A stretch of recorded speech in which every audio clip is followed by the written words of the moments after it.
स्वामी जी के चरणों में सादर नमन है और आप सभी उपस्थित भक्तजनों को हमारा सप्रेम हरिओम। वेदांत आश्रम के द्वारा आयोजित इस गीता ज्ञान यज्ञ की दूसरी श्रृंखला में आप सबका बहुत बहुत स्वागत है। इंदौर का ये बहुत बड़ा सौभाग्य है कि यहाँ पर जो है वो ज्ञान की गंगा हम सब के लिए खुद चलकर आई है। पिछले साल यहाँ पर इसी स्थान पर हिंदी साहित्य समिति में वेदांत आश्रम के द्वारा गीता ज्ञान यज्ञ आयोजित हुआ था, जिसमें गीता जी के प्रथम अध्याय पर पूज्य गुरु जी ने प्रवचन किए थे। इस बार हम सबका पुनः सौभाग्य है कि यहाँ पर दूसरे अध्याय पर हम सबको इस गीता जी के ज्ञान का प्रसाद प्राप्त होने जा रहा है। वेदांत आश्रम इंदौर में स्थित परम पूज्य गुरु जी स्वामी आत्मानंद जी सरस्वती के द्वारा संस्थापित और संचालित एक गुरुकुल है, जहाँ पर उपनिषद, गीता जी और अनेकों जो ऐसे अपने सुंदर ग्रंथ हैं, शास्त्र हैं, उनका अध्ययन करवाया जाता है। तो पूज्य गुरु जी के चरणों में हम लोग यहाँ पर दूसरा अध्याय सुनेंगे, जो है विशेष यजमान जो यहाँ पर व्यासपीठ की पूजा करेंगे वो श्री विनोद अरोरा जी हैं और उनके सुपुत्र सिद्धार्थ अरोरा जो यहाँ आएंगे और व्यासपीठ की पूजा का लाभ लेंगे। तो उसके पहले हम आमंत्रित करेंगे श्री राजा राम जी को, जो यहाँ पर संक्षेप में परिचय प्रदान करेंगे और उसके बाद जो है आगे। हाँ जी, सबसे निवेदन है कि आप सब अपना मोबाइल की साइलेंट मोड में रखें।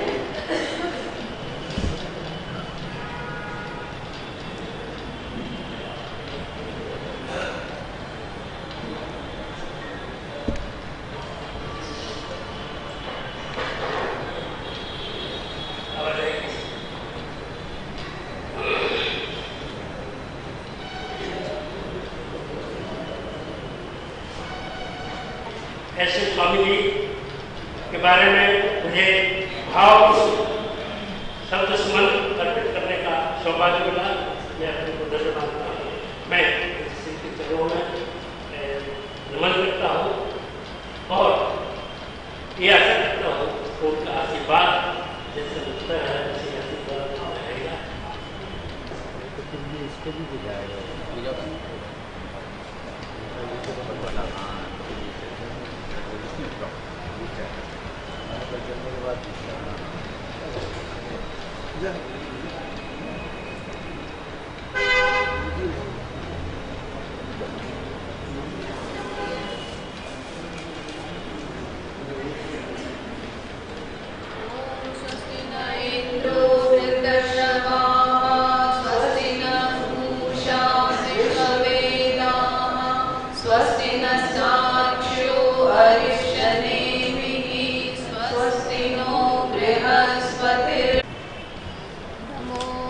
अनंताय सहस्रमूर्तये सहस्रपादाय शिरोरुबावे सहस्रनाम्ने पुरुषाय शाश्वते सहस्रकोटियुगधारिणे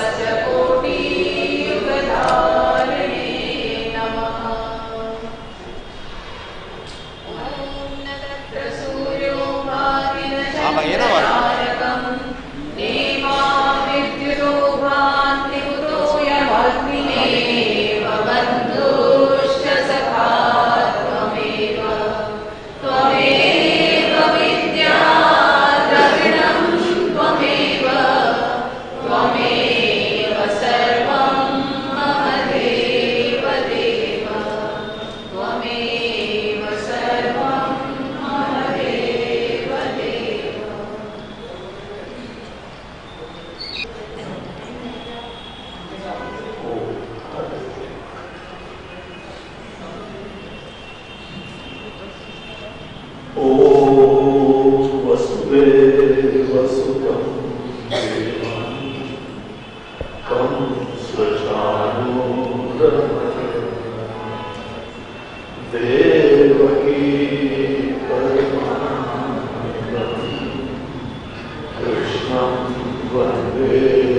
गुरुर्ब्रह्मा गुरुर्विष्णु गुरुर्देवो महेश्वरः गुरु साक्षात् परब्रह्म तस्मै श्री गुरवे नमः। गोविंद जय जय गोपाल जय जय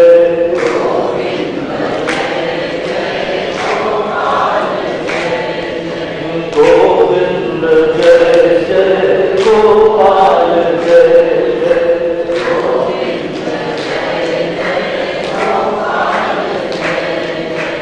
राधा रमण हरि गोविंद जय जय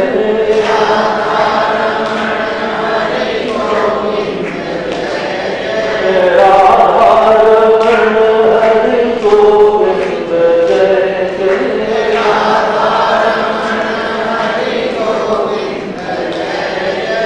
गोविंद जय जय गोपाल जय जय गोविंद जय जय गोपाल जय गोविंद जय जय गोपाल जय जय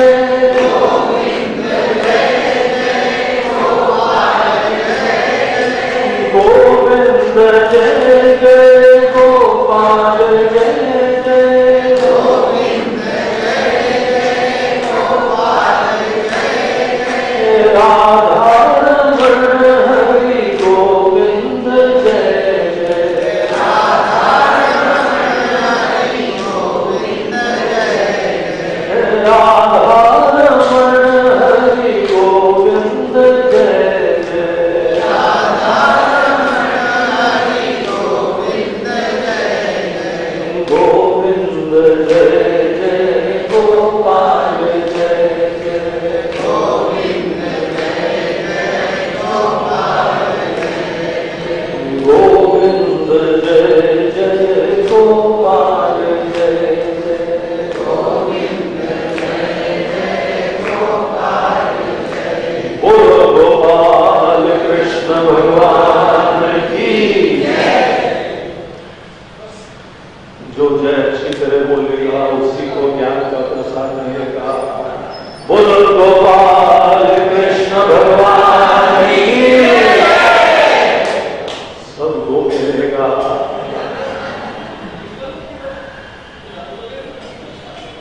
बहुत ही सौभाग्य की बात है कि पुनः इस वर्ष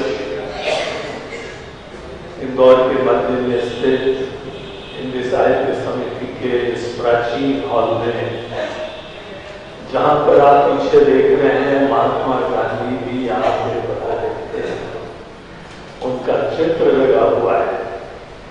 महात्मा गांधी जी जो कि गीता को जीते थे, नित्य प्रति उसका पाठ करते थे, भजन करते थे, और आज भी जो है वह गुजरात के एक सपूत जहां पर भी देश विदेश में जाते हैं तो एक ही उपहार देते हैं कि गीता जी लो। तो नरेंद्र मोदी जी कल भी किसी को गीता दे के आए, पहले जापान में भी दे के आए, चीनी राष्ट्रपति कम्युनिस्ट वहां के प्रेसिडेंट को भी गीता दे के आए। बोलो सियावर रामचंद्र की जय। ऐसे गीता का वो चारों तरफ प्रचार करें। गीता हम लोगों की पूरी संस्कृति का निचोड़ है। और आज अगर कोई भी यहाँ पे हिंदू व्यक्ति विशेष रूप से अगर भगवान न करे कोर्ट जाना पड़े, कोर्ट जाना, पुलिस के पास जाना, डॉक्टर के पास जाना, ये पाप का उदय है। इसीलिए हम तो प्रार्थना करेंगे, आशीर्वाद देंगे कि आपको ऐसी नौबत कभी ना आए। लेकिन अगर आती है तो वहां पर अगर हमको कोई शपथ लेनी होती है तो पिताजी के ऊपर हाथ रखे हुए होती है। यहां तक कि अगर किसी व्यक्ति का देहांत हो जाता है तो भी लोग बोलते हैं भैया कोई पंडित जी को बुलाओ, गीता का पाठ करो। जीते जी तो नहीं सुना, मर के तो कान में पड़े कुछ। शायद उनके लिए नहीं बोलते होंगे, लेकिन जो लोग वहां पर विद्यमान हैं, जिनको किसी व्यक्ति के खोने की चिंता और डर विद्यमान है, एक मन के अंदर अफसोस है, दुख है किसी को खोने का, ऐसे व्यक्ति को तो निश्चित रूप से गीता के कुछ दो शब्द भी सुनने को प्राप्त हो जाए, उसके जीवन में एक दिशा आ जाती है। गीता की सबसे सुंदर महान बात तो हम लोगों को तब पता चलती है जहां कोई अपने कर्म के क्षेत्र में अर्जुन जैसा महान व्यक्ति, धर्मनिष्ठ व्यक्ति, भक्त व्यक्ति, कई बार जीवन में भैया मोड़ ऐसे आते हैं कि धर्मनिष्ठ व्यक्ति भी टूट जाता है। यहां पर तो जितने लोग पधारे हैं, हम जानते हैं आपका यहां आना ही इस चीज का प्रमाण है कि आप भगवान के श्री चरणों के प्रति अनुराग रखते हैं, भक्ति रखते हैं। नित्य प्रति आप घर में भगवान का पूजन करते होंगे, अध्ययन करते होंगे, पाठ करते होंगे, सत्संग में जाते होंगे, लेकिन अपने दिल में आप जो है जहां के देखिए जीवन के कैसे मोड़ होते हैं। कई बार ऐसे जीवन के मोड़ आते हैं कि यद्यपि आप जानते हैं कि भगवान की असीम कृपा आपके ऊपर विद्यमान है, बगैर भगवान की कृपा के यहां कोई कार्य नहीं होता है। क्योंकि कई बार ये हिल जाते हैं ना, किसी का मृत्यु हो गई और अर्जुन जैसा कोई धर्म संकट किसी व्यक्ति को आ गया कि जिसने अपने जीवन में संकल्प ले रखा है कि सदैव धर्म की स्थापना के लिए जी। पांचों पांडव लोगों की तो यही विलक्षणता है, अपने चचेरे भाइयों से विलक्षण ही ऐसे थे। वो लोग तो स्वार्थ के लिए स्वच्छंदता से कोई भी कुकर्म करने में संकोच नहीं होता, लेकिन अर्जुन और ये बाकी जो चार पांडव हैं, उन लोगों के व्यक्तित्व की विशिष्टता ही यही है कि हम सदैव अच्छा काम करें, हमारे माध्यम से भगवान जाने अनजाने में किसी को पीड़ा ना हो, हमारे घर का कल्याण हो, हमारे दुनिया का कल्याण हो। हम जहां पर भी जाए, तीर्थ में जाए, मंदिर में जाए, वहां जो भी सामर्थ्य है दान दक्षिणा देके किसी आदमी का जीवन अच्छा करें। ऐसे लोग, पुण्यात्मा लोग, धर्मनिष्ठ लोग कितने प्यारे लोग होते हैं। अगर एक धर्मनिष्ठ व्यक्ति कहीं विद्यमान होता है, पूरे परिवार के अंदर एक सुगंध आ जाती है। इसीलिए तो लोग जो है अपने घर में भी बहुएं लाते हैं, उसके बारे में चिंता करते हैं कि भगवान कोई पुण्यात्मा आ जाए, कोई भक्त आ जाए, हमारा घर कैसा भी नरक क्यों ना हो, अच्छे आदमी के आने से स्वर्ग बन जाता है। और यही संतों की कृपा है। कहीं पर भी संत लोग आते हैं, वहां क्यों आशीर्वाद बरसने लगता है। अच्छे लोगों का विचार, उनके कर्म, उनकी भावना, उनकी आत्मीयता, खुद दुख भोग लेंगे, लेकिन तुम बेटा पहले रोटी खा लो, तुम्हारी आवश्यकता पहले पूरी कर ले। यही जो अपने बारे में निश्चितता और अपने परिवार से प्रारंभ करते हुए उनके कल्याण के लिए सोचना, कर्म करना, ये तो पुण्यात्मा लोगों का लक्षण होता है। पुण्यात्मा जहां पर भी होंगे, गर्मी में होंगे तो दूसरों के लिए कहो लगवा देंगे, कहीं पर भी किसी को कोई परेशानी देगी तो उसको मदद करने की कोशिश करेंगे। और जो पापी आदमी होते हैं, बोलते हैं यार नहीं खाया चले हमको खाए, तो दूसरे की कोई चिंता न करना, जड़ हो जाना, संवेदनाहीन हो जाना और केवल अपने स्वार्थ के लिए जीना, ऐसे लोग पापी होते हैं।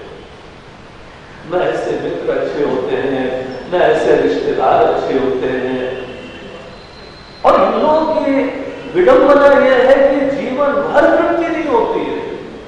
जो अपने स्वार्थ के लिए जीते हैं, आप चलो सोच लो, चलो हम अपनी चिंता छोड़ेंगे, तुम खुश हो जाओ। आप जीवन में ये देखिए, स्वार्थी व्यक्ति, पापी व्यक्ति, कितने भी उसके जीवन में आहुति डालते चले जाओ, तृप्ति नहीं होते। इसीलिए पाप को दोष माना जाता है और इसीलिए पुण्य को अच्छा माना जाता है कि ऐसा आपको संस्कार मिल गया, ऐसी कृपा मिल गई, ऐसी शिक्षा मिल गई कि आप जो है वह दूसरे की खुशी में खुश हो। नारद जी अपने भक्ति सूत्र में कहते हैं कि तत्सुख सुखित्वम, दूसरे के सुख में सुखी होना ये भक्ति का लक्षण होने लगता है। क्या कोई भी खुश हो रहा है, रामायण का सीरियल देख रहे हो और महाभारत देख रहे हो, कहीं पे किसी की बहुत बढ़िया भक्ति देख रहे हो तो आंख में आंसू आ जाते हैं, खुश हो जाते हो क्या? अगर किसी की खुशी में खुश होते हैं तो आप पुण्यात्मा है। और अगर किसी के प्रति कोई संवेदना नहीं है, केवल हमारा हो, हमारा स्वाद पूरा हो, बस बाकी तो सब अपने कर्म पे भोगेंगे, खाएंगे, मना हमको तो खिलाओ ना भोग करने, ये बात ही होता है। तो हम लोगों को शुरुआत में पूरी महाभारत की कहानी दिखाती है कि पापी और पुण्यात्मा कौन होते हैं। धीमे धीमे जो पापी होता है जड़ हो जाता है, संवेदना विहीन हो जाता है, इस दुनिया के लिए बोझा बन जाता है, अपने परिवार, अपने परिवेश, अपना देश प्रदेश सबके लिए जो है बोझा बन जाता है।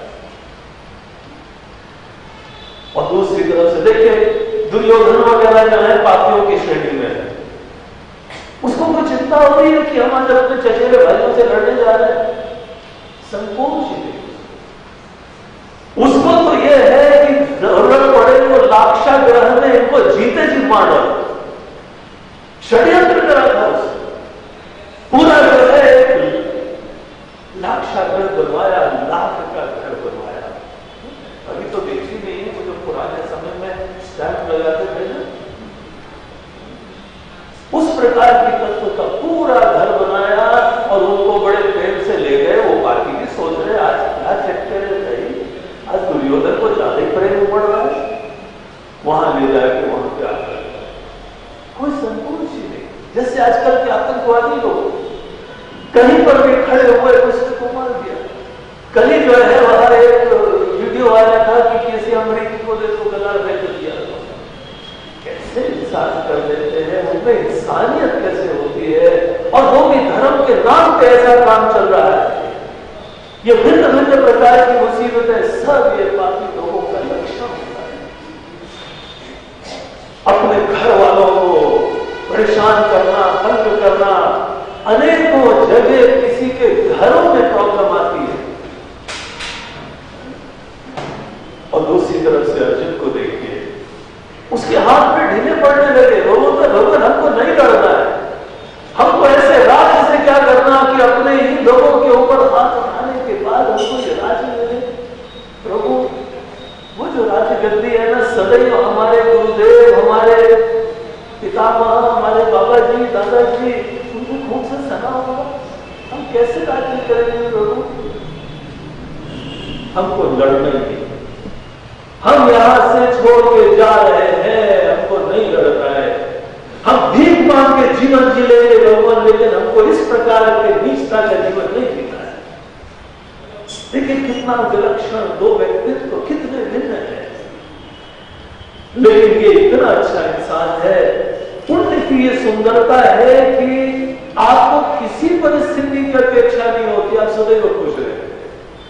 जो पुण्यात्मा है वो अपने हर जगह भगवान की कृपा देख लेता है, कष्ट में भी भगवान की कृपा देख लेता है। और पापी आदमी को स्वर्ग में भी जाओ तो वहां से कोई शिकायत रहता है।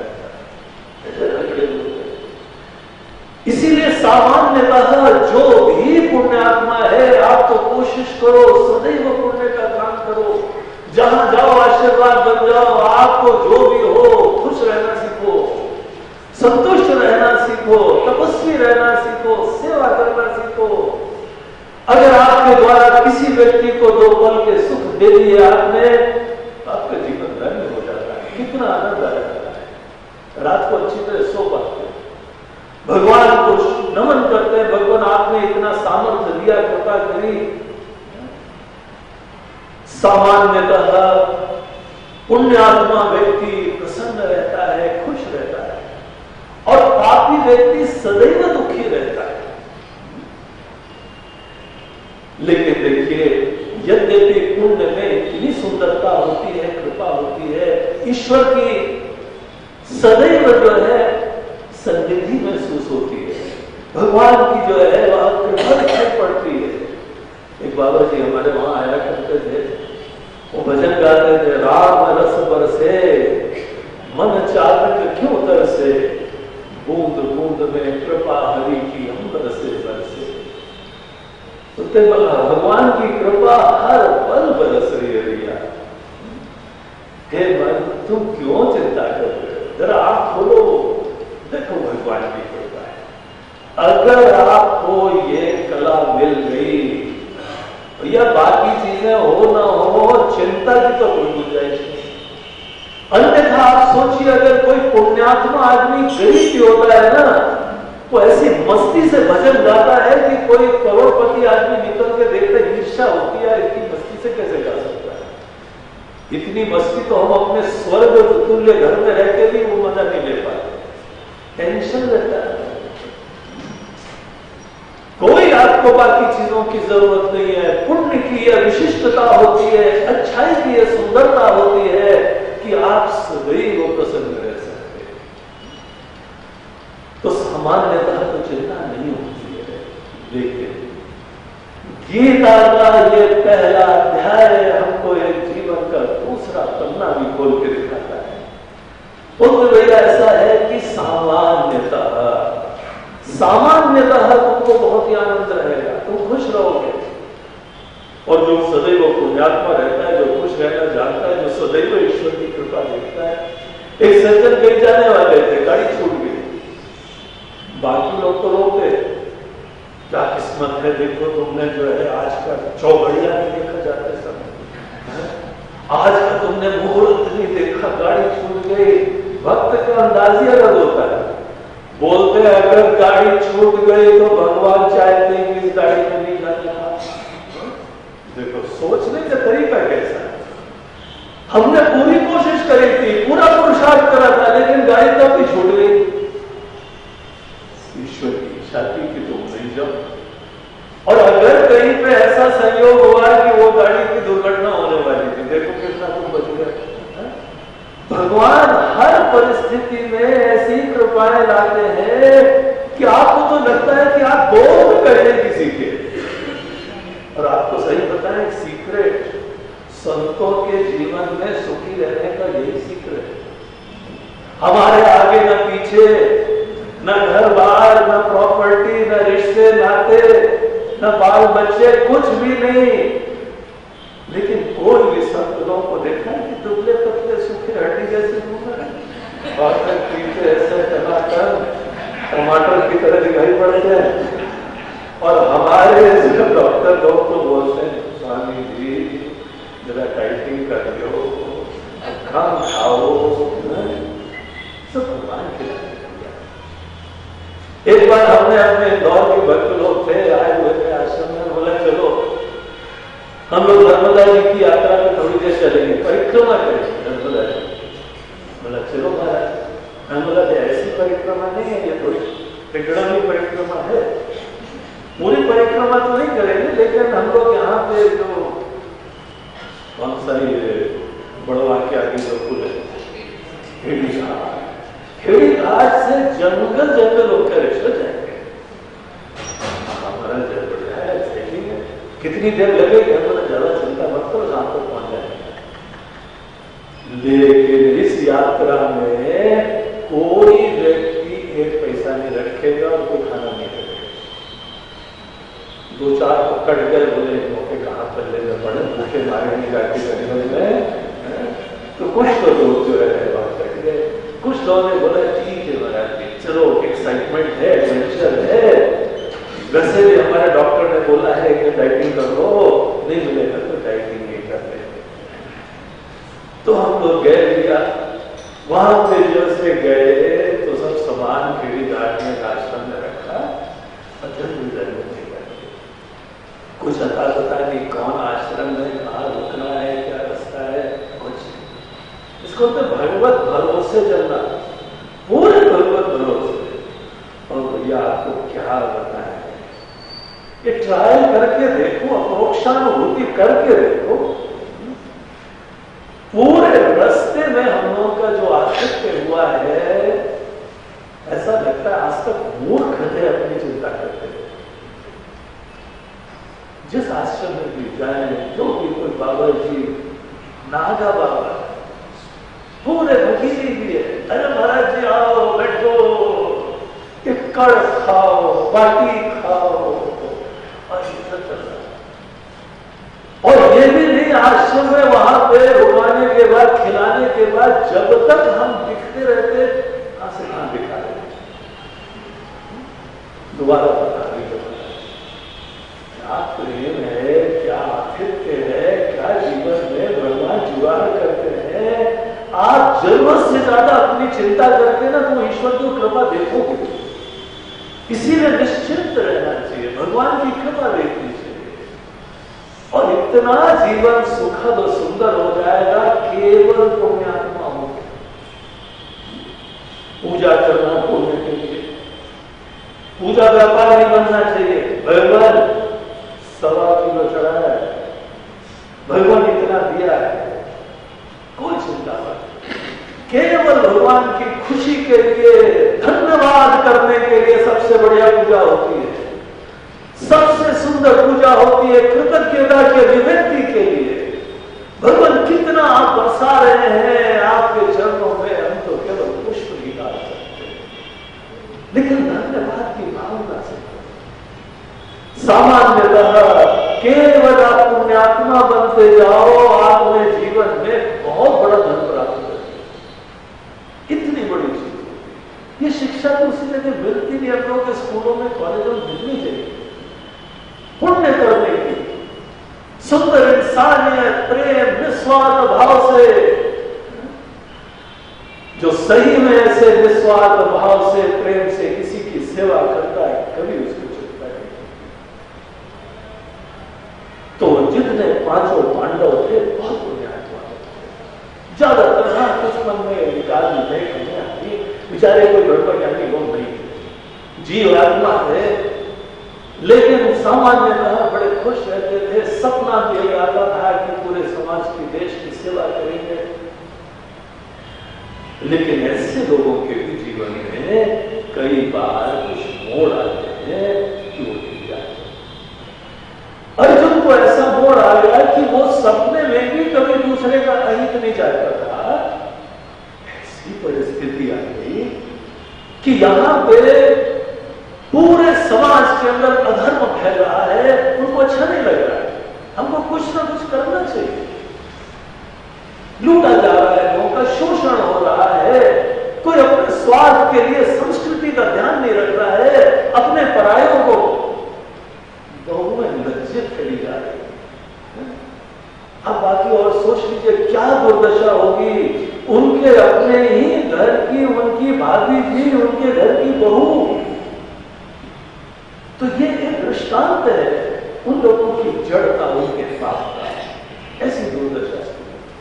तो अच्छा नहीं लगता था जिसके सपने में भी, जिसके हृदय में भी केवल यही प्रेरणा है कि हम पुण्य करें, हम सेवा करें, सबका कल्याण करें। सर्वे भवन्तु सुखिनः, सर्वे सन्तु निरामयाः, सर्वे भद्राणि पश्यन्तु मां कश्चित् दुःखभाग् भवेत्। किसी का हमारा भगवान दुख ना हो, पीड़ा ना हो। ऐसे लोगों को अपने आंखों से देख रहा है दशा। तो जो उनका 13 साल का वनवास था, वहां पर भी अर्जुन ने अनुष्ठान करे कि भगवान हमको बल दीजिए। स्वर्ग तक होके आया, वो स्वर्ग से दिव्य शस्त्र लाया और जाके इन लोगों को, जो पापियों को दूर करने के लिए, निपटने के लिए दृढ़ संकल्प हुआ। कोई कसर नहीं छोड़ी।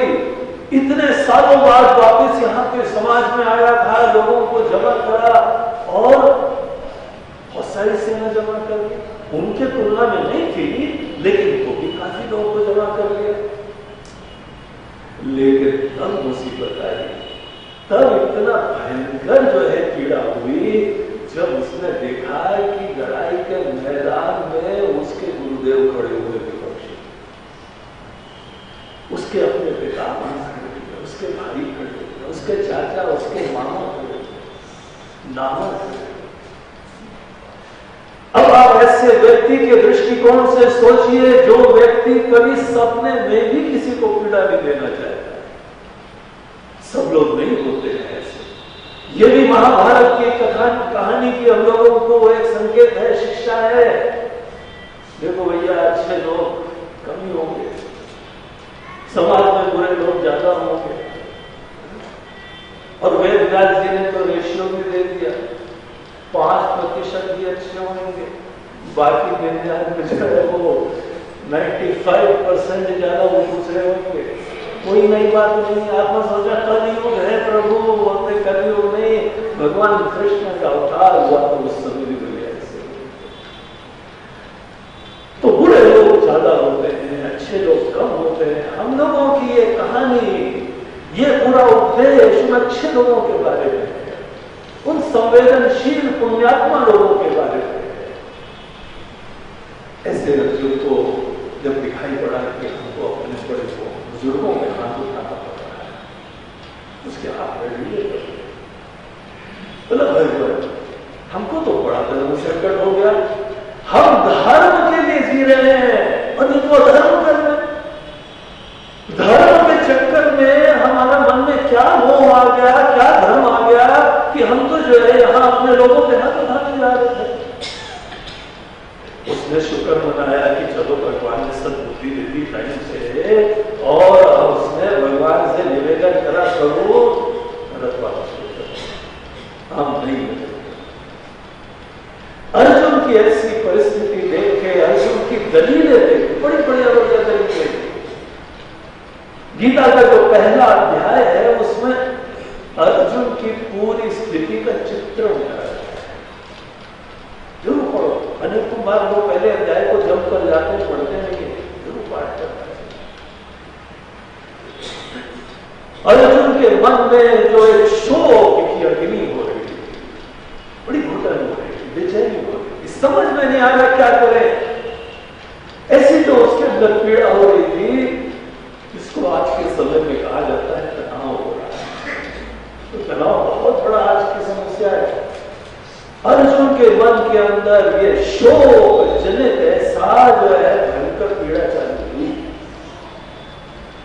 कि वहां पे जो है वेद व्यास जी दिखाते हैं कि देखो भैया, जब जब किसी के मन के अंदर शोक होता है, तुम्हारे शरीर में रोग चालू होता है, चक्कर आने लगते हैं, टहलने पड़ने लगते हैं, हाथ में कंपकपी होने लगती है, पसीना छूटने लगता है, तुम खड़े नहीं रह सकते हो, तुम्हारे मन के अंदर जो है वहां इमोशनल बैलेंस खराब होने लगता है, मन में अशांति होने लगती है, रात को नींद नहीं आती है, ब्लड प्रेशर की बीमारी होने लगती है और बुद्धि उल्टा सोचने लगती है। शोक के ये लक्षण होते हैं शरीर के ऊपर, मन के ऊपर, बुद्धि के ऊपर, सब जो है उनके ऊपर। इसीलिए यहां पे इतनी सुंदर दुनिया में आए हो, इतना सुंदर आशीर्वाद है, अगर भगवान न करे तुम्हारे हृदय में ये शोक रूपी बीमारी आ गई, सब उठा रोगी हो जाओगे, दुखी हो जाओगे, डिप्रेस्ड हो जाओगे, बुद्धि उल्टा सोचने लगे। और उल्टा सोचने का इससे बड़ा प्रमाण क्या था कि अर्जुन बोलता भगवान लड़ाई के मैदान में हमको नहीं लड़ना है, नहीं लड़ना चाहिए। वो है ये बात तुमको पहले नहीं समझ में है, किसी और जनरल को ले आते, एग्जामिनेशन हॉल में गए, बोलते नहीं हमको पेपर नहीं करना है, ये बढ़िया है। तुमको पूरी फौजी की ट्रेनिंग दी और इतना टैक्स लोगों से लेके तुमको खाना पीना खिलाया, तुमको बादाम और हलवा खिलाया, कट्टे बने, जब मौका हुआ देश की सेवा करने का तो तुम कमजोर पड़ गए, नहीं हमको नहीं लड़ना, नहीं लड़ने की दलीलें दे रहे, बुद्धि पलट जाती है।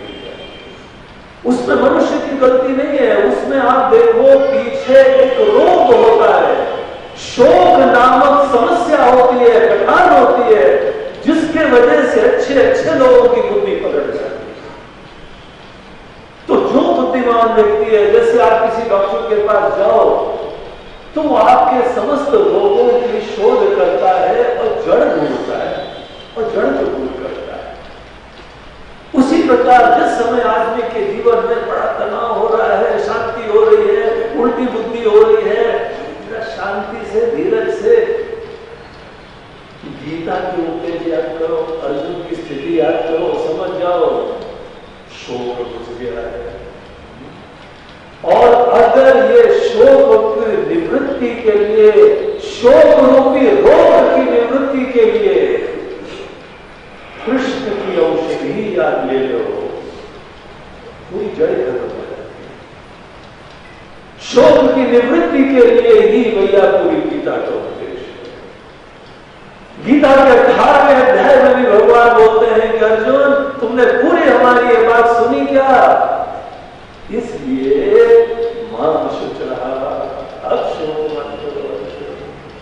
सर्वधर्मान परित्यज्य मामेकं शरणं व्रज, अहं त्वा सर्वपापेभ्यः मोक्षयिष्यामि। शोक मत, अर्जुन यही मुख्य बात है। ये कृष्ण भगवान की औषधि तुम्हारे शोक रूपी समस्या को दूर करने के लिए है।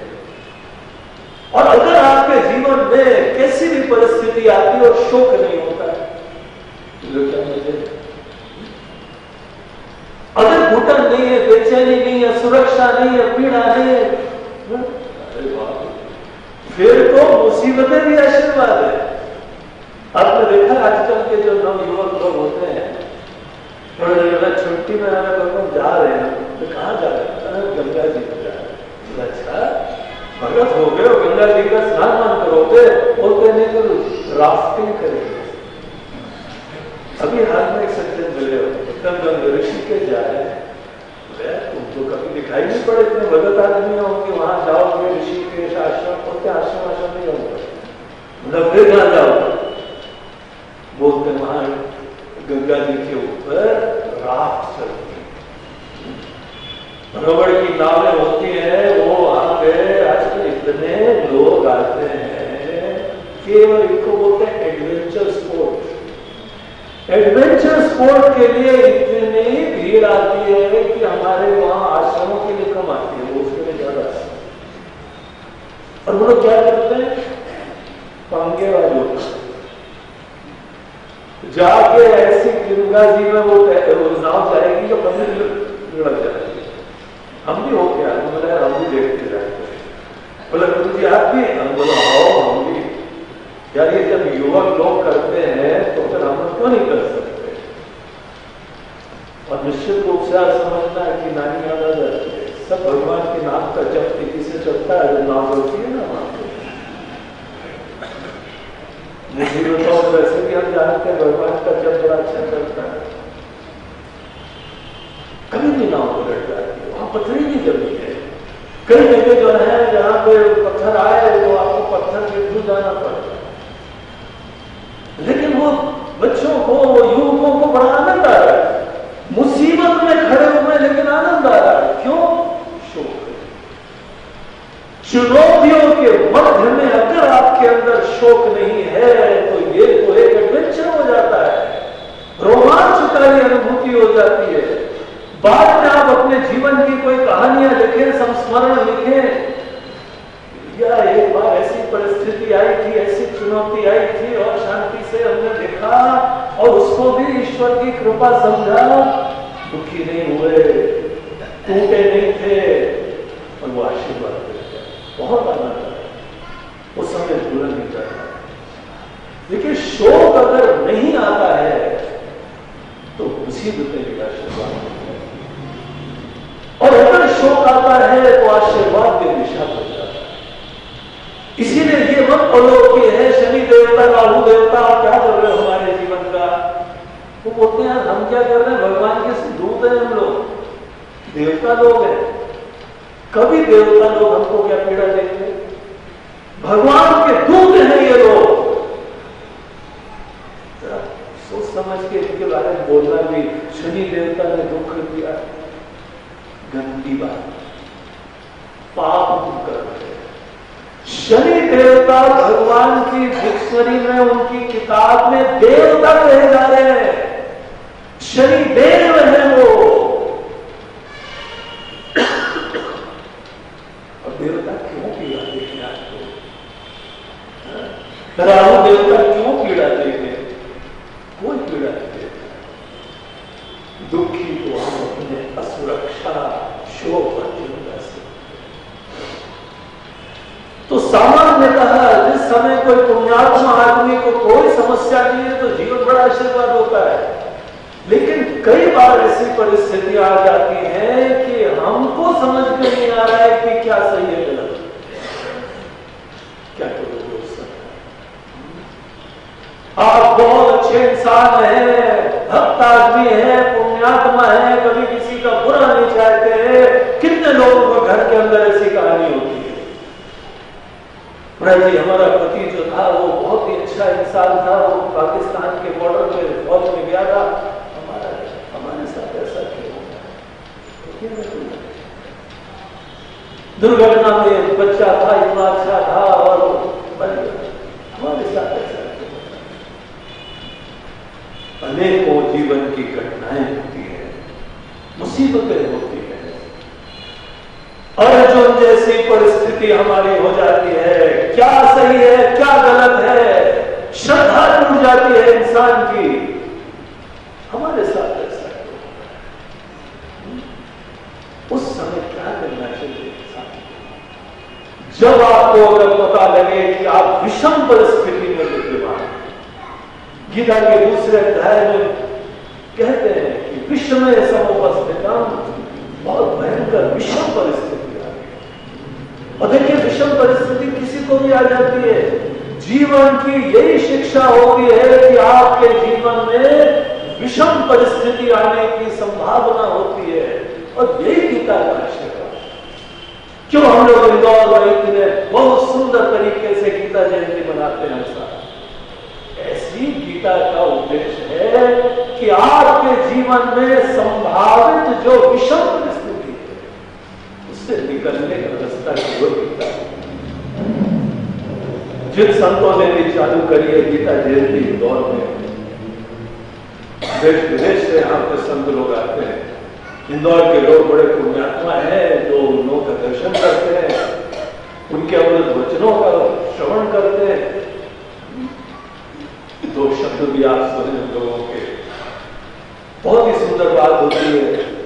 ये गीता का ज्ञान ऐसा है कि आपके जीवन में जो संभावित विषम परिस्थिति है उससे निकलने की पूंजी देती है।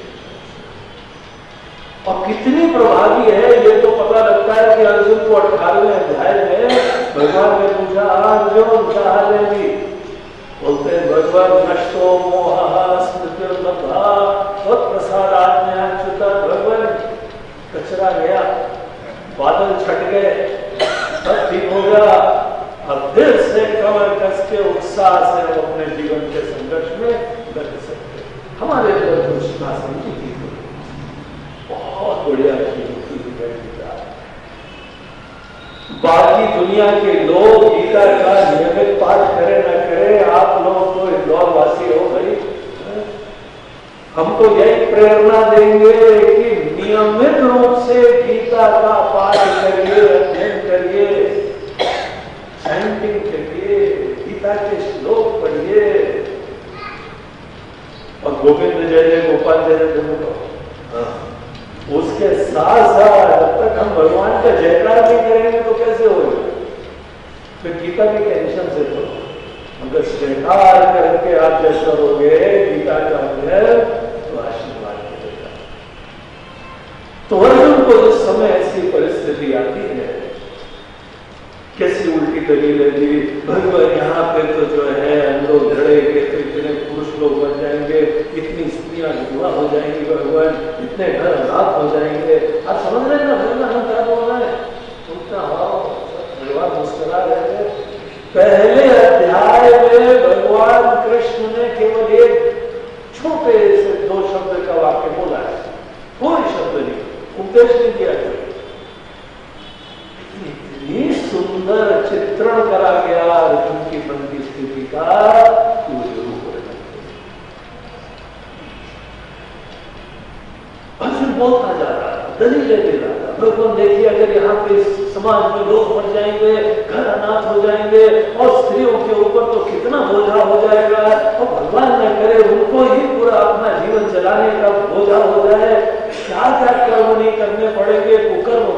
मजबूरी से चलना पड़ सकता है, कहाँ पे शादी ब्याह होगा, किसका आश्रय दिया जाएगा, धीमे धीमे समाज में वर्ण संकर हो जाएगा। और ऐसा वो भयावह चित्र प्रस्तुत करता है। केवल यही इच्छा थी भगवान मान जाए, और वो टकटकी लगा के कहते अर्जुन गले दे रहा था और भगवान एक बार भी अपनी मुंडी हिलाई नहीं रही। ये संकेत ही नहीं कर रहे थे कि हाँ अर्जुन वाह वकील साहब क्या दलीलें दी हैं आपने। तो ये ऐसे जज साहब है जो मानने को तैयारी नहीं दे रही। और उसने तो फाइनली कह दिया भगवान तो हम लड़ाई नहीं लड़ेंगे, छोड़ दिया। गांडीवम संस्कृते हस्ता त्वचैव परिदह्यते, हाथ से गांडीव छूट गया अर्जुन के। दुश्मनों ने तो भी हाथ भी नहीं उठाया गया। और अंदर के ये शोक रूपी प्रॉब्लम में घुटन पीड़ा उसने पहले ही हमारे हाथ से हस्तक्षेप किया। ये पहला अध्याय था। और दूसरा अध्याय यहां से चालू होता है। हम दूसरे अध्याय में जाएं उससे पहले आपको एक चीज हम और बताना चाहेंगे। देखिए, एक होता है दुख और एक होता है शोक। दुख और शोक दो अलग अलग चीजें हैं। जब तक आपका शरीर है, जब तक आपका जीवन है, सुख और दुख धूप और छांव की तरीके से अंतिम समय तक कभी नहीं दूर होते। अगर शरीर है तो शरीर में कभी ना कभी तो रोग होगा ना भैया, कभी सर दर्द होगा, कभी दांत में दर्द होगा। और दांत का दर्द तो बड़ा भयंकर है। लोग बोलते हैं हाँ दिमाग के सबसे पास है ना महाराज, इसीलिए जल्दी कनेक्शन हो जाता है, बड़ा पीड़ा देता है। माइग्रेन हो जाता, सर है किसी का, माइग्रेन का हेडेक हो जाता है, वो बहुत पीड़ा देता है, सर पटकता है। किस तरह से माइग्रेन से हम मुक्ति पाए। तो ऐसा जो है शरीर है तो कभी न कभी रोग होगा, घुटने हैं तो दर्द भी होगा, थकोगे भी, कभी अपच भी हो जाएगा, पेट भी खराब होगा, कभी किसी की मृत्यु भी होगी, कभी किसी अपने लोगों का जो है वह रोग भी होगा। सुख दुख जीवन में सदैव होते। और गीता आपको ये नहीं बता रही है कि हम उनको अर्जुन ऐसी जड़ी बूटी देंगे कि दुख ना आए। उनका देखो यार झूठ नहीं बोलेंगे, हम बिल्कुल सही बात बोलेंगे कि जीवन भर तुम क्या हो यार, हमको भी नहीं दुख टूटता है। राम जी को दुख नहीं मिला क्या? अगर दुख हम लोग बोलते हैं कि बड़ी बाहर की प्रतिकूल परिस्थितियां, जंगल जाना नंगे पैर, जिसने कभी भी जमीन के ऊपर ज्यादा लंबे तौर पर पैर भी नहीं रखा हो, वर्णकल वस्त्र धारण करके अभी उनकी शादी हुई है, तस्वीर को छोड़ के केवल अकेले जाओ, है ना प्रतिकूल परिस्थिति। हमको कहा जा रहा है कि कल सुबह में तुम्हारा राज्याभिषेक करें, और आज कहा जा रहा है कि बेटा बगैर किसी धन दौलत के, बगैर किसी व्यवस्था के, बगैर किसी कपड़े के, सूटकेस भी नहीं लेता, एयरबैग भी नहीं लेता, कुछ भी नहीं, ऐसे नहीं तो प्रतिकूल परिस्थिति है, रास्ते में नहीं छूटते हैं। और किसी प्रकार से सीता जी जिद करके उनके साथ चली गई, वहां उनका जो है अपहरण हो गया। जो है वह प्रतिकूल परिस्थिति है। भगवान भी जीवन में अनुकूल प्रतिकूल परिस्थिति प्राप्त करते हैं, हम लोग भी प्राप्त करते हैं। गीता हमको ये नहीं बोलती है कि आप ऐसा कोई जुगाड़ करो कि दुख न मिले, बोलते हैं अब व्यवहारिक हो जाते हैं, इमेच्योर हो। जैसे तुम ऐसे जंगल में जाना चाहते हो जहां भगवान ऐसा जंगल बनाओ जहां कांटे ही नहीं हो, केवल फूल फूल, और हम जहां चले जाए भगवान वहां के कंकड़ तो आए नहीं, फूलों की वर्षा। कभी लगते हो तुम केवल इस प्रकार से कल्पना की दुनिया में रहते हो, ऐसा नहीं होता बेटा। यहां पे तुम्हारी शिक्षा वैसी होती है कि प्रभु आपको जो देना है दो, लेकिन हमको बल दीजिए यहां पे जीने के लिए। रविंद्रनाथ टैगोर की हमको ये प्रार्थना बहुत अच्छी लगती है। बोलते भगवान हम आपसे ये नहीं मांगेंगे कि हमको दुख मत दो, हम आपसे ये मांगेंगे कि हमको बल दीजिए। हम आपसे ये नहीं मांगेंगे कि हमको अनेकों प्रकार के रोग मत दो, हम आपसे समृद्धि मांगेंगे जिससे हम अपने आप को स्वस्थ रखें, और जो चुनौतियां आप देते हैं हम उसका सामना करें। धर्म अपने अंदर बल जगाने को बोलते हैं। धार्मिक जीवन बाहर की परिस्थितियों के परिवर्तन की साधना नहीं होती है। धार्मिक जीवन आपको बलवान बनाने की होती है। अगर आप बलवान होते हैं तो परिस्थिति छोटी हो जाती है, और आप कमजोर होते हैं तो लड़ाई भी पहाड़ हो जाती है। एक हमको बड़ा अच्छा शेर एक महात्मा जी का है, पंजाब के थे, अमृतसर में उनका आश्रम था।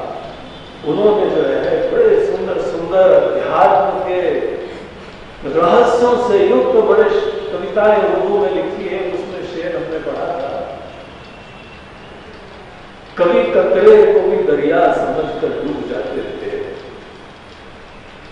कतरे को दरिया सागर समझ लेते थे, छोटी परिस्थिति आई उसको गिराई को पहाड़ बना लेते। कभी कतरे को भी दरिया समझकर डूब जाते थे, लेकिन निर्मल अब तो हम दरिया को भी खतरा समझते।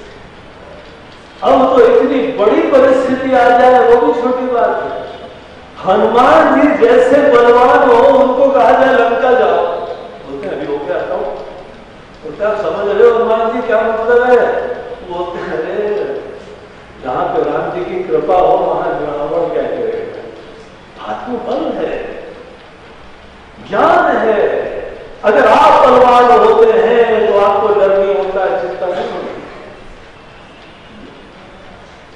आपकी भगवान से भक्ति, आपका धर्म आपको प्रदान करने के लिए होना चाहिए। निश्चित रूप से भगवान का पूजन करो, भजन करो, दर्शन करो, तीर्थ करो, लेकिन जब भी आप जाते हो तो वहां पे तीर्थ में भी बल मांगो। भगवान अभी भी छोटी परिस्थिति आती है, चिंतित हो जाते हैं, गुस्सा आता है, हमको ये कृपा नहीं। अनेकों जगह लोग तीर्थ में जाते हैं, कुछ लोग जाते भी छोड़ देते हैं, मन लिख के आते। हाँ, उसमें भी लोग चालाकी करते हैं, वो अलग बात है। एक सज्जन अभी हमको मिले, वो जगन्नाथपुरी गए और बाद में आए बोले गुरु जी पुरी गए थे, हमारी पत्नी ने बोला को छोड़ दो। वो ऐसे समय बोला कि ज्यादा सोचने का टाइम भी नहीं था, तो हमने सोचा कि छोड़ दिया। तो बाद में उसने पूछा आज क्या छोड़ा भगवान के सामने? तो बड़े मुस्कुराते हुए बोला बोलते हैं रामफल छोड़ के आए। बोला रामफल क्या देखता है, और तुमको कौन रामफल की बड़ी रुचि है? कौन तुम डेली रामफल खाने वाले आदमी हो? जब तुम खाते ही नहीं तो क्या छोड़ के आए? तो किसी ने तो छोड़ दिया, खाते नहीं तो चक्कर ही नहीं है। बड़ी चालाकी करें, और पता है आपको हम उनके घर में भोजन किए, वहां पे किधर से कौन पक्षी एक बीज लाया और रामफल उनके घर में होगा, और ऐसा फलित हुआ कि वो देख देख के बस केवल ललचाते रहे, पूरी कॉलोनी खाती थी, लेकिन वो उसकी सच्चाई ऐसी उसने खाया नहीं, इतनी उसकी तारीफ करनी पड़ेगी। वो दरअसल इस पूरी परिस्थिति को एक निमित्त बनाता था कि भगवान से चालाकी नहीं करनी चाहिए, महाराज जी सीख के आ रहे जगन्नाथपुरी से। तो ऐसी चीज आदमी को छोड़ के आ जाता है, कमजोरियां छोड़ता है, आदतें छोड़ता है, गुस्सा छोड़ता है, विकार छोड़ता है। धर्म के कार्य में सदैव आप बलवान, धर्म आपको बलवान करे तब वो अच्छा धर्म है। आपकी पूजन भजन ध्यान तीर्थ तब फलित हुए हैं कि आप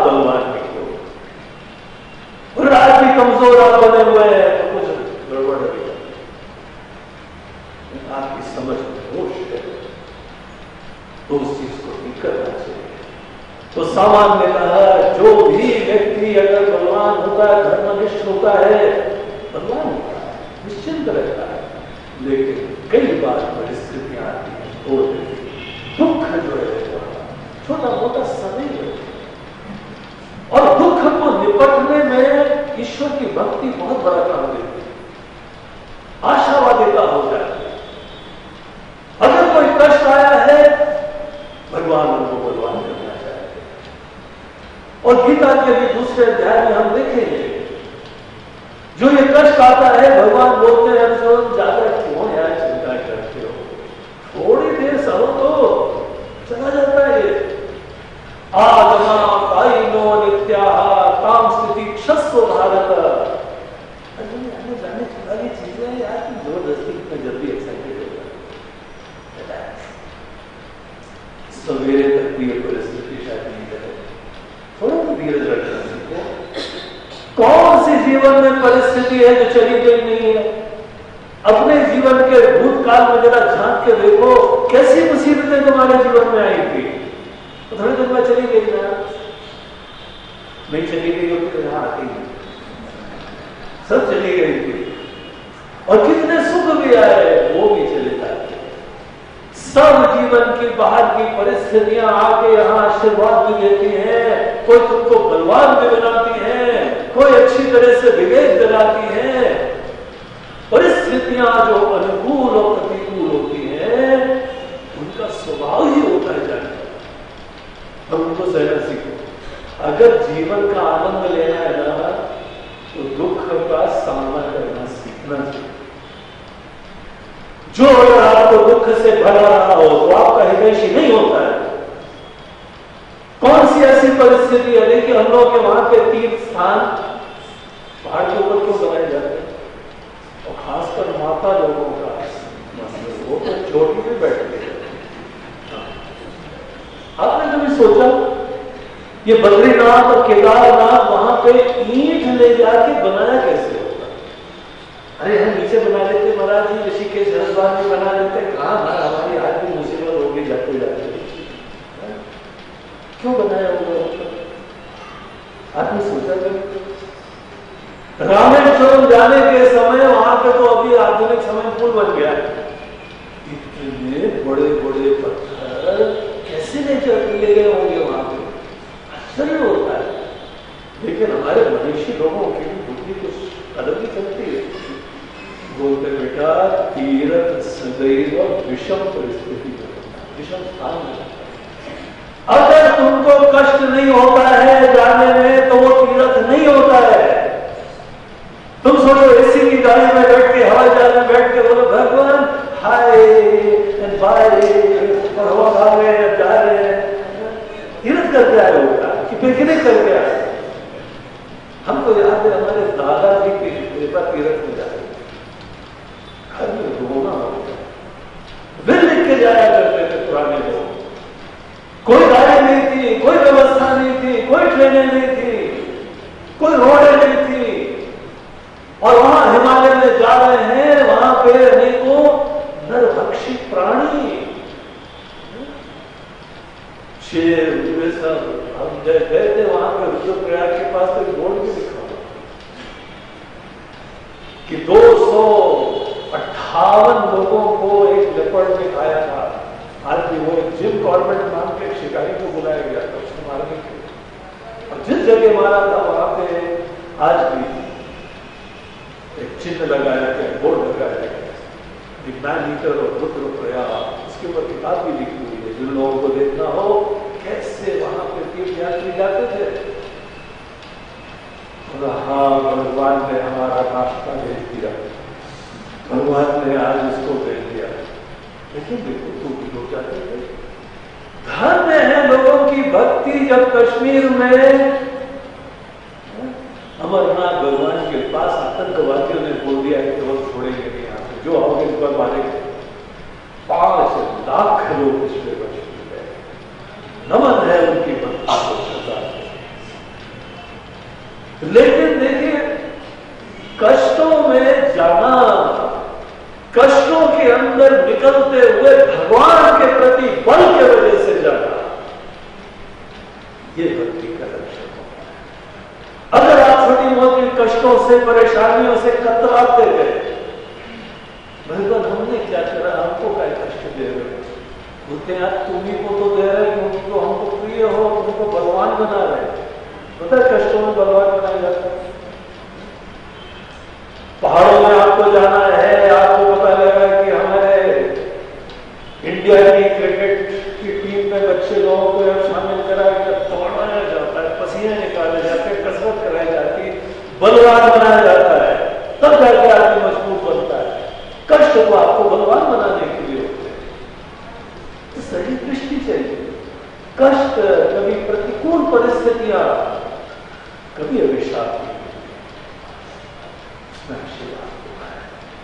ये तो आपकी आसक्ति है कि आप उस चीज को गलत दृष्टि से देखते हैं। आपकी कमजोरी है कि आप उसमें घबरा रहे हैं। आपके अंदर भगवान के प्रति भक्ति नहीं होती है, इसलिए आप चिंतित होते हैं। अगर भगवान के प्रति भक्ति होती तो आपको निश्चय होगा कि भगवान इसमें कुछ आशीर्वाद होगा। कड़वी दवाई जब डॉक्टर साहब देते हैं, उसके बाद फीस अलग दे देते हैं, इंजेक्शन भी लगाते हैं। आप जानते हैं कि आपके इंजेक्शन है और आपकी बीमारी शायद जल्दी ठीक करना चाहते हैं।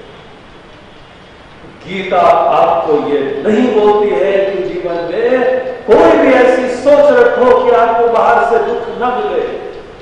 भैया गलत विचार में हो गया अगर ऐसी सोच है आपकी, गलत संगत में आप पड़े हो अगर ऐसा विचार है आपका, निर्भीकता से, पूर्ण श्रद्धा से विचार रखो कि इसमें कृपा है, आपको भगवान बनाने के लिए। गीता का उद्देश्य होता है कि अर्जुन सुख दुख आएंगे, लेकिन तुमको क्या करना है? सुख दुखे समय लाभो ततो युद्धाय निजस्व नैवं पापम वाप्स्यसि। अर्जुन, अगर तुम अपने आप को ऐसा ट्रेन करते हो कि भले कैसी भी जीवन में अनुकूल या प्रतिकूल परिस्थिति आए, तुम अपने अंदर बैलेंस रखना, संतुलन है, विचारशीलता है, संवेदना है, इसकी ट्रेनिंग करो। अर्जुन, ये जो मन के अंदर संतुलन होता है ना, समत्व होता है, यही योग का प्रधान होता है। असल जो योग होता है ना, ये योग मतलब ये नहीं हाथ पैर हिलाने के लिए योग होता है। योग होता है कि आप सदैव ईश्वर से जुड़े रहते हो, सुख में भी जुड़े रहते हो, इसी आसक्ति नहीं करते, अभिमान नहीं करते, दुख में भी जुड़े रहते हो, इसीलिए निराश नहीं होते। ये मन के अंदर वो समत्व, संतुलन, आत्मविश्वास, भगवान पे भरोसा, ये समत्व बहुत महान होता है। जो व्यक्ति अगर जीवन में कैसी भी परिस्थितियों में समत्व से युक्त होना सीख गया है, तो उसके जीवन में ऐसे दिव्य कृपा के द्वार खुल जाएंगे। इसलिए ट्रेनिंग करो, साक्षात भगवान के दर्शन भी भगवान महाराज इसी चीज से होते हैं। अगर आप हर परिस्थिति में संतुलन रखेंगे, हर परिस्थिति में सुधार करेंगे। अगर हम अपने में घबरा गए तो पता लगा भगवान ही खुद आए थे और आप आंख भी नहीं खोल पाए। इसीलिए बहुत आवश्यक है हर परिस्थिति में सीखना, हर परिस्थिति में सुंदरता देख पाना। तो उसमें कौन सी बड़ी बात है, वो आगे जाने वाली चीज है, एक क्षण के लिए का एक झोंका मात्र है। सुख दुख भैया कभी दूर नहीं होता है, भगवान होकर निपट कर सकते, लेकिन शोक जो है एक अलग ही चीज।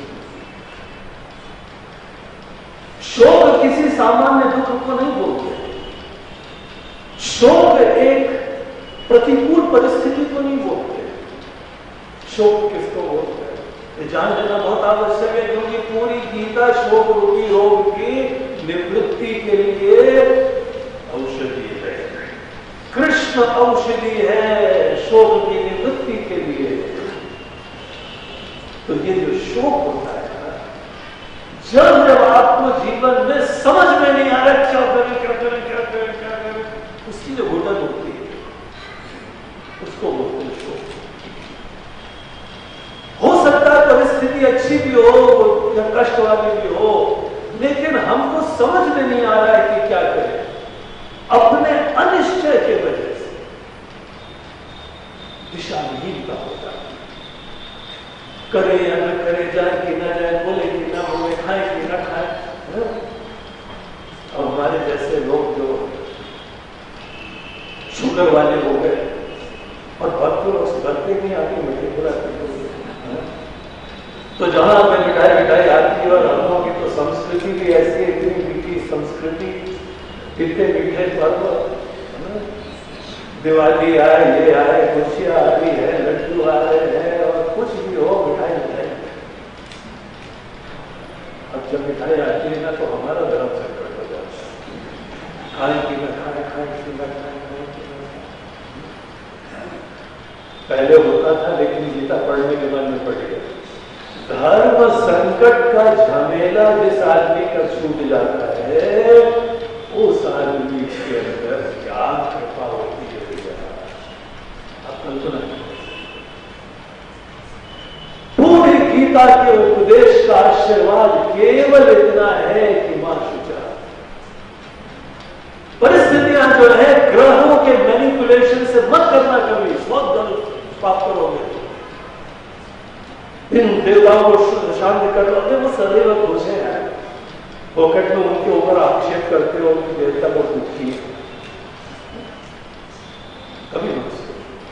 सब देवता लोग भगवान के चुने हुए प्रतिनिधि हैं, अपनी आत्मा है। जब आदमी बहुत पुण्य करता है तब देवता बनता है। इसीलिए बहुत पुण्यात्मा, इतने पुण्यात्मा है कि भगवान ने उनको अपने स्पेशल काम के लिए चुना हुआ। क्यों उनको कष्ट देंगे कि गलत सोच चल रही है। ऐसे लोगों के द्वारा ये परंपराएं चल रही है जिनको गीता का उपदेश नहीं पता है।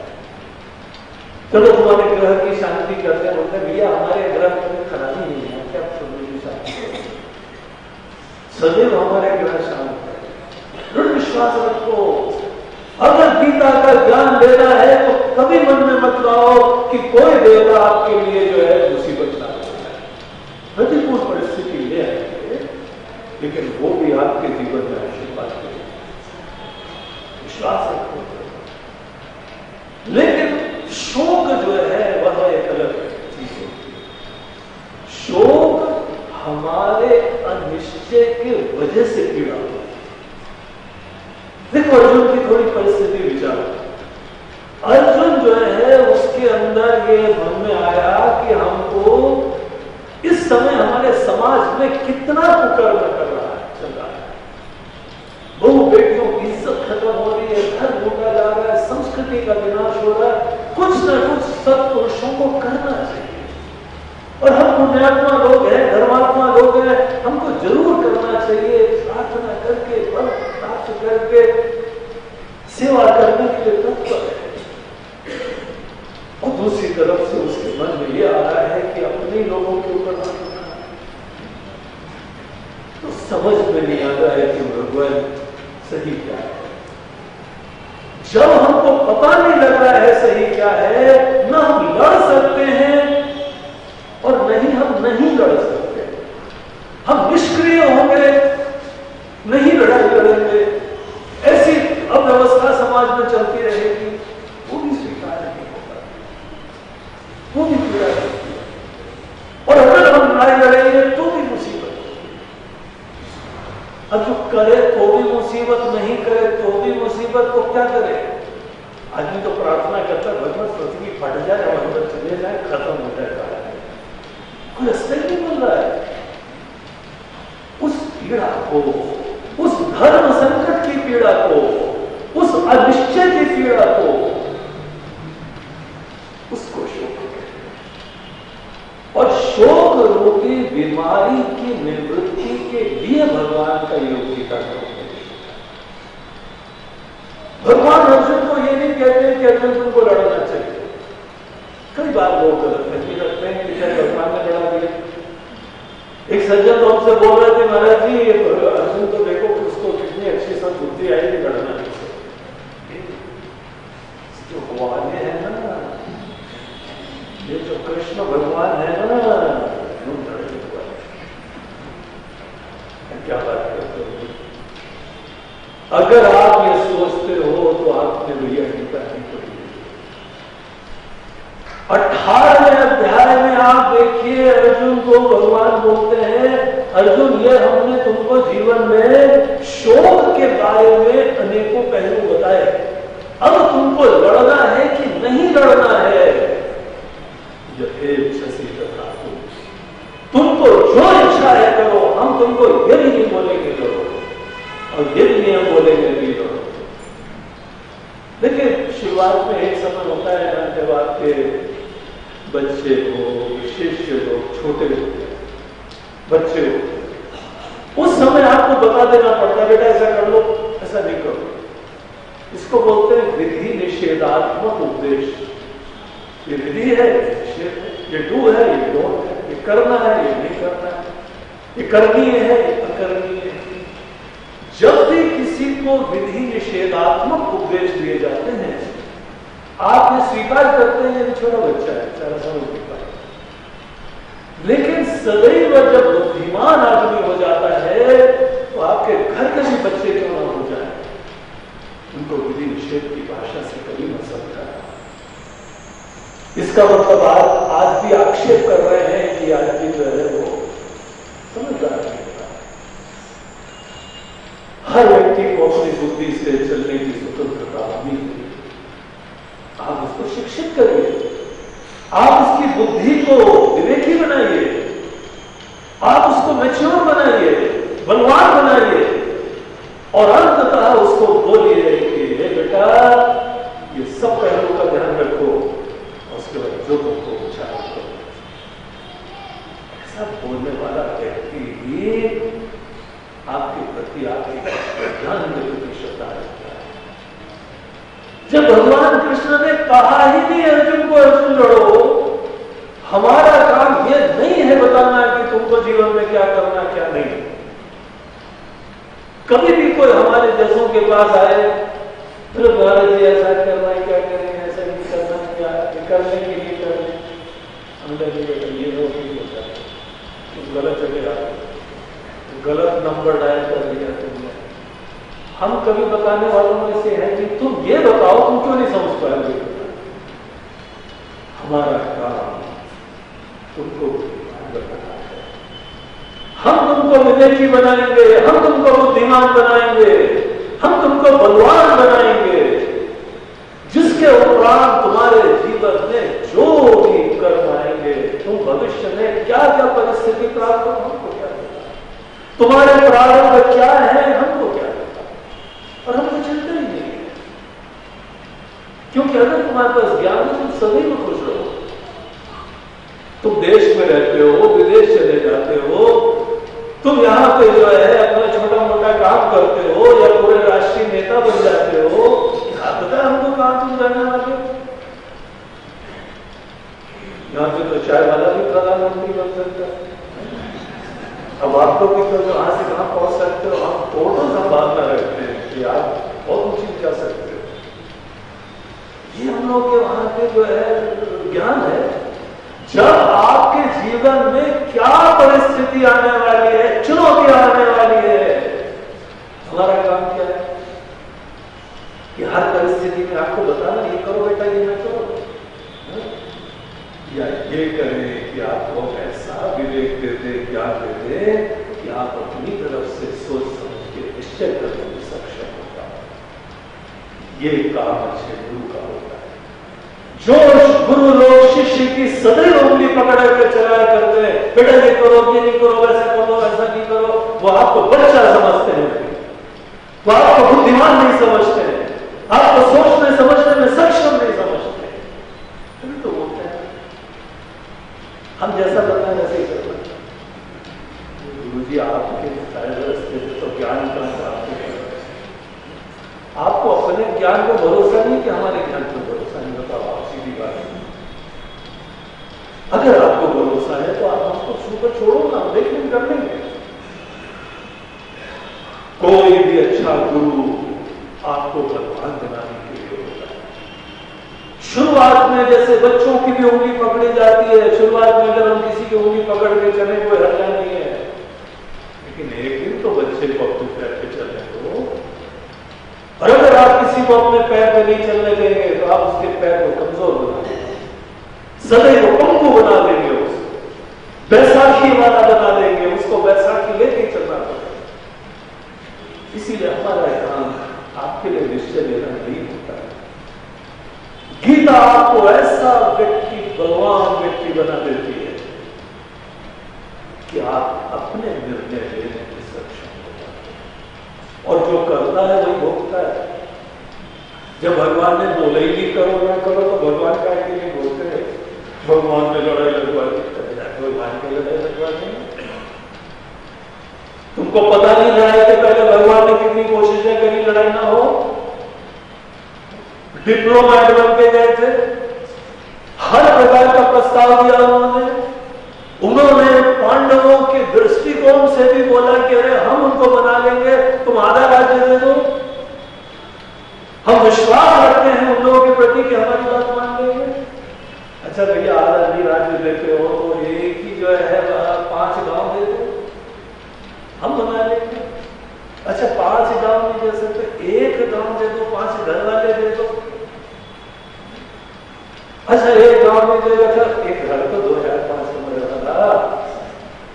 यहां तक भगवान कृष्ण ने कॉम्प्रोमाइज के वहां पे प्रस्ताव रखे, और तो भी अनेकों लोग आक्षेप करते हैं कि भगवान कृष्ण ने लड़ाई लड़ी।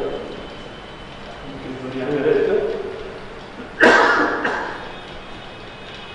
तो भगवान कभी किसी को भी नहीं बोलते ये करो, यार तुम हमारी संतान हो, हमारे अंश हो, हम तुमको ऐसा ज्ञान देते हैं, बलवान बनाते हैं कि तुम जीवन की कोई परिस्थिति में दृढ़ता से खड़े रहोगे और निश्चय करके अपना काम करोगे। निश्चय करना एक सज्जन हमारे पास आए, बोलते गुरु जी आजकल मोबाइल का जमाना है, आपको मोबाइल देना है। तो बोला वाह बेटा भगवान करे ऐसे सब अगर अपने गुरु की सेवा करे, लेकिन क्या प्रेरणा हो मोबाइल दे रहे। बोलता गुरु जी कभी भी प्रॉब्लम होगा तो आपको पकड़ लेंगे। ये बात है, आजकल कंपनी वाले भी ना अपने एम्प्लॉयज को मोबाइल दे देते, और अगर मोबाइल दे दिया इसका मतलब रात को 11 बजे भी पकड़ के बुलवा सकते हैं। क्या कर रहे हो, जरा आ जाओ, तो इसीलिए तो मोबाइल दिया। अच्छा बेटा हमको मोबाइल दे रहे हो कि रात को जो है 12 बजा मोबाइल बजा, गुरु जी पत्नी झगड़ा करे क्या करे, गुरु जी लड़का उठ रहा है क्या करे, गुरु जी ये बीमारी ठीक नहीं हो रही है क्या करे। भैया तुमने शुक्र है पहले बता दिया, रिटर्न विद थैंक्स, हमको मोबाइल नहीं। अगर ऐसे भगत हो कि सदैव हमारे पीछे पड़े रहे, या घर बार बीवी बच्चे छोड़ के बाबा जी कर, और फिर तुम हमको पकड़ लो, रात की नींद भी खराब करो और हमारा ध्यान भी खराब करो, हम पता लगा समाधि में बैठे हुए और मोबाइल बता, गुरु जी बीवी झगड़ा।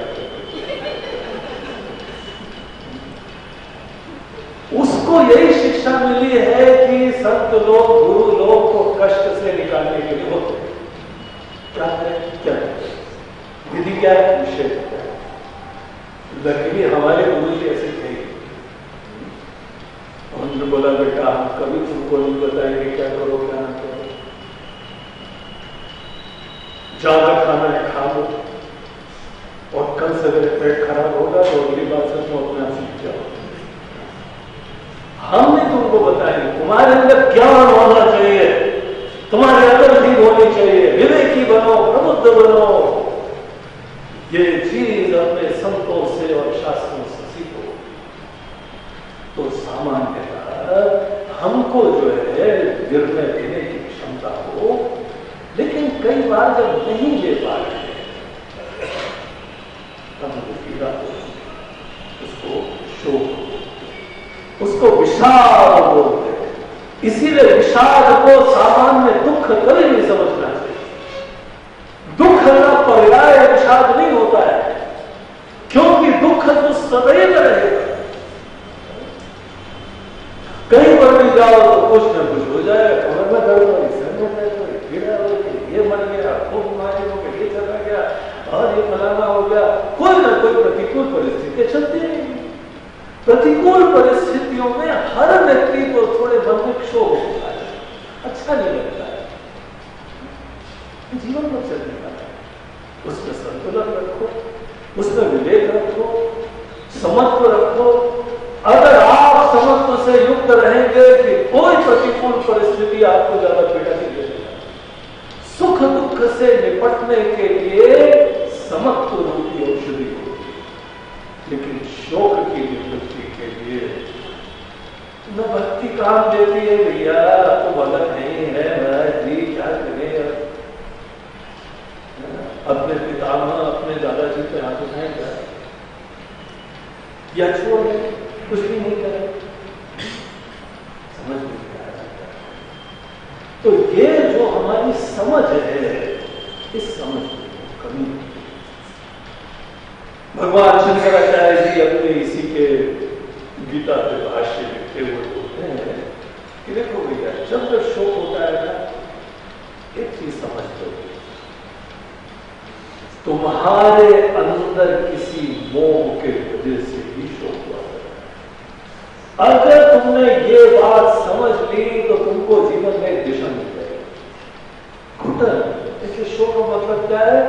हमारे अंदर धर्म संकट का घुटन, क्या करे क्या नहीं करे इसकी पीड़ा, ये जो होती है, ये हमारे अंदर किसी मोह के वजह से। मोह बोलते हैं उल्टा, वो बोलते हैं अस्पष्ट ज्ञान। हमारा ज्ञान अभी ठीक नहीं है, जीवन के रहस्यों को अभी हम ठीक से जानते नहीं है, केवल इसीलिए शोक और कोई कारण। कभी मत समझो कि शोक भगवान देते हैं। अगर आपने ये समझा कि हमको क्या करें क्या नहीं करें, भगवान ऐसा धर्म संकट दे दिया, भगवान आपके भगत थे, हम चारों तीरथ करके आए, पूरी 8 देवियों को हमने दर्शन करे, अष्ट विनायक के भी दर्शन करे, और ये भी कर लिया वो भी कर लिया, भगवान हमको क्यों? और ताजे पेड़ के राजा भी कभी बासी नहीं चढ़ाया, ऐसी गरीब नहीं देते तो भगवान ने करा। जो सोच गलत है। अगर हमारे अंदर शोक होता है तो हमारे अंदर कोई ना सकती, छोटी सी बात है, लेकिन गीता का पहला अध्याय हमको एक शिक्षा देता है। और अगर आपके अंदर ये विनम्रता से स्वीकृति हो जाती है, जब भी नहीं होती है, जब भी समस्या होती है ना, तो उंगलियां दूसरे के ऊपर उठती है। जब से ये आया है ना, तब से समस्या, जब से ये शादी हुई है ना, तब से समस्या आई, जब से हमने घर बदला है ना, तब से समस्या हो गई, जब से ये दरवाजा इधर लगाया है ना, तब से समस्या हो गई। और जो लोग ऐसे आपके एक बार कमजोरी पकड़ ले, ऐसा शोषण करते आके बोलते हैं, बिल्कुल सही बात है यार, वास्तु दोष है, दोष कहां से आ गया? इंजीनियर तो हमने अच्छा पकड़ा था, लेकिन खिड़की गलत लगा। अब देखिए, ऐसा आदमी कब जीवन में शोक से निवृत्त होने का ज्ञान प्राप्त करेगा? गीता के पहले अध्याय का यही हमको उपदेश होता है कि भैया, जब जब तुम्हारे अंदर धर्म संकट से जनित घुटन हो, पीड़ा हो, अनिश्चय की वृत्ति हो, क्या करें क्या न करें ऐसी दुविधा हो, तो बात बहुत ही स्पष्ट है कि हमारी बुद्धि में जीवन का ज्ञान हुआ है और कोई समस्या। अगर आपने ऐसा निर्णय कर लिया ना तो अपनी बुद्धि में थोड़ा मुड़ोगे, ठीक ठाक करोगे, सत्संग प्राप्त करोगे और अपना मुंह दूर कर लोगे। और ये गारंटी है, अगर आपने अपना मोह दूर कर लिया, जीवन में कैसी भी विषम परिस्थितियां आए, कभी अर्जुन इसलिए शोक मत करो। ये यहां पे गीता का दिव्य संदेश। तो इसीलिए कभी मत समझो, भगवान आप बता दो क्या करें, गुरु जी आप बता दो, या लॉटरी का जाए कि न जाए, जाए कि न जाए, जाए राम राम राम राम राम राम जाए भगवान की तरह से सीखने लगे। ठीक है कर दो यार तुम। और रामायण में ये गाता है ना पूरा प्रश्नोत्तरी सी होती है, राम राम राम राम राम राम राम राम राम राम राम, और फिर उससे चौपाई होता है और वो चौपाई आपके प्रश्नों का उत्तर देते हैं। यार कब तक करते रहोगे ऐसे? कभी रात को 12 बजे जो है पत्नी से झगड़ा हो गया तो क्या बोलोगे? रामायण रामायण ऐसे करोगे क्या? गीता को इतनी बढ़िया सरल और लड़ाई के मैदान में खड़े खड़े अर्जुन को यह ज्ञान दे दिया। आप लोग तो बढ़िया सत्संग भवन में बैठे हुए हो, अर्जुन की तो किस्मत देखो, वो तो कुरुक्षेत्र के मैदान में दोनों सेनाओं के मध्य में खड़ा था। गीता का ज्ञान उसको वहां खड़े खड़े मिल सकता है। तो जो यहाँ पे शांति से भगवान का कीर्तन करते हुए बैठे हैं उनको तो डेफिनेटली लगे। ये आपको विश्वास होना चाहिए, ये हमको भी विश्वास है। आपकी शक्ल देख के उनको और बड़ा विश्वास है, और जिन लोगों ने तालियां बजाई है उनकी तो और विश्वास बढ़ेगा। तो ये ऐसा दिव्य उद्देश्य जिसका फोकस, जिसका एजेंडा, जिसका ऑब्जेक्टिव हमारे बुद्धि के अंदर विद्यमान एक अस्पष्ट मोहात्मक ज्ञान को ही दूर करना है,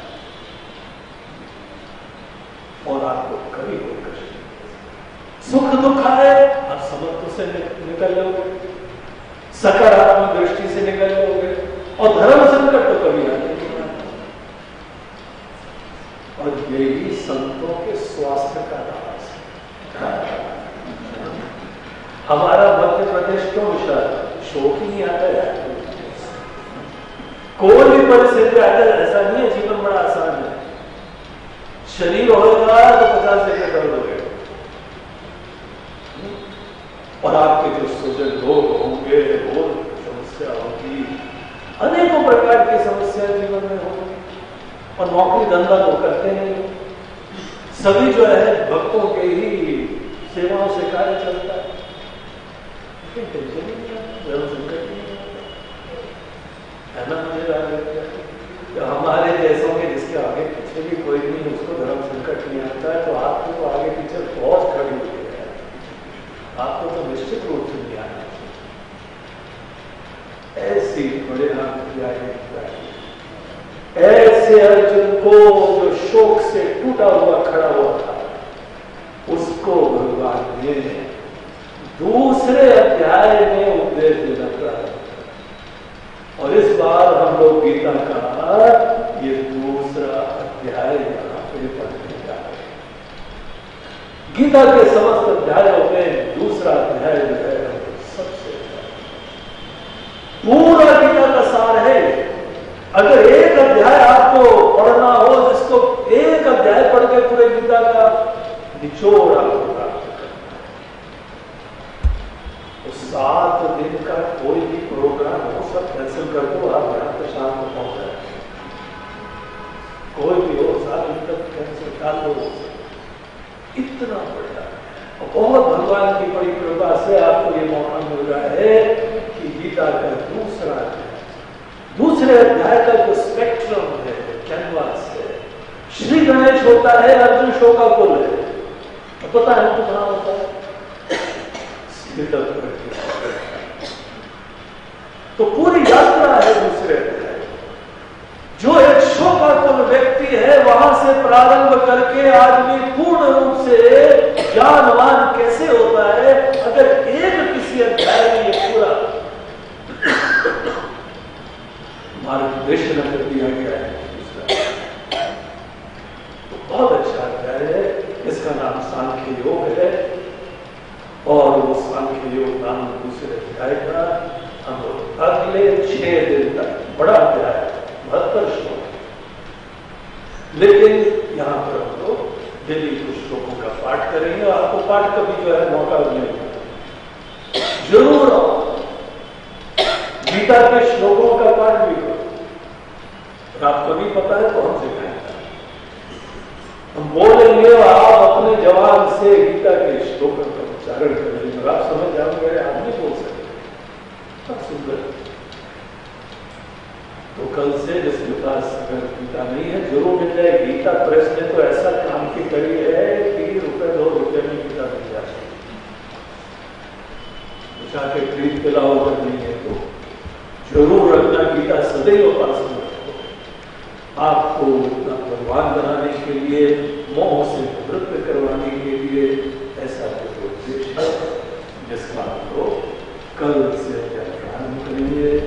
आज हम यही इसको समापन करते हैं। अब प्रेम से जो है भगवान के नाम का संकीर्तन करेंगे। उसके बाद गीता जी की आरती होगी, सब प्रसाद लेंगे। ज्ञान का प्रसाद तो मिल गया, दूसरा मुँह वाला प्रसाद, वो प्रसाद लेके तभी जाना। और बगैर प्रसाद लिए कोई गया सत्यनारायण की कथा सुनिए ना, नाव डूब जाएगी, जहाज डूब जाएगा, सब आएगा आपके घर के प्रसाद के अवश्य आपसे जाए। गोविंद जय जय गोपाल जय जय, गोविंद जय जय गोपाल जय जय, गोविंद जय जय गोपाल जय जय, गोविंद जय जय गोपाल जय जय, राधा रमण हरि गोविंद जय जय, राधा रमण हरि गोविंद जय जय, राधा रमण हरि गोविंद जय जय, राधा रमण हरि गोविंद जय जय, गोविंद जय जय गोपाल जय जय, गोविंद जय जय गोपाल जय जय, गोविंद जय जय गोपाल जय जय, गोविंद जय जय गोपाल जय जय, राधा रमण हरि गोविंद जय जय, राधा रमण हरि गोविंद जय जय, गोविंद जय जय गोपाल जय जय, गोविंद जय जय गोपाल जय जय, गोविंद जय जय गोपाल जय जय, गोविंद जय जय गोपाल जय जय, गोविंद जय जय गोपाल जय जय, गोविंद जय जय गोपाल जय जय, राधा रमण हरि गोविंद जय जय, राधा रमण हरि गोविंद जय जय, राधा रमण हरि गोविंद जय जय, राधा रमण हरि गोविंद जय जय, गोविंद जय जय गोपाल जय जय, गोविंद जय जय गोपाल जय जय, गोविंद जय जय गोपाल जय जय, गोविंद जय जय गोपाल जय जय, बोलो गोपाल कृष्ण भगवान की जय। फिर से बोलो, बोलो गोपाल कृष्ण भगवान की जय। बोलो गोपाल कृष्ण भगवान की जय, बोलो श्रीमद् भगवद गीता की जय। जो खड़े हो सके खड़े हो जाए, बाकी किसी को परेशानी हो तो बैठे। जय भगवत गीता मैया जय भगवत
Oh